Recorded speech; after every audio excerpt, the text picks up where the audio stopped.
అసలే టైం అయిపోతుంటే ఇవాళ స్నాక్ కూడా చేసి ప్రిపేర్ చేసి పంపాల్సి వచ్చింది. మరి పిల్లల్ని వదిలిపెడుతూ తెచ్చుకోవచ్చు కదా, ఫ్రూట్స్ కనిపిస్తాయి కదా అంటారు. మన హస్బెండ్స్ అయితే ఏదో పరధ్యానంలో మర్చిపోయాంలేండి అంటే మనల్ని ఏమాత్రం ఎక్స్‌క్యూజ్ చేయరు కదా!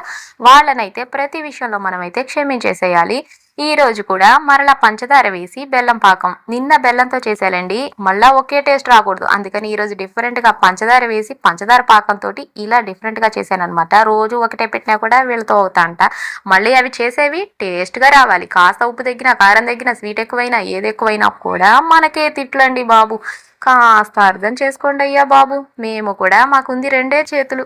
ఇంత కష్టపడి, ఇన్ని తిప్పలు పడి పంపిస్తున్నాం కదా! కాస్త మా కష్టాన్ని కూడా గుర్తించండయ్యా బాబు అని చెప్పడానికే ఈ వీడియో చేశాననమాట. ఇది షాప్‌లో గూడా దొరుకుతది. షాప్‌లో కొంచెం తెల్లగా కనపడతాయి చూడండి. మనదైతే పల్లీలు కొంచెం బాగా వేగిపోయాయిలెండి. అయితే టేస్ట్‌లో మాత్రం ఏమాత్రం తేడా లేదు. సూపరుంది.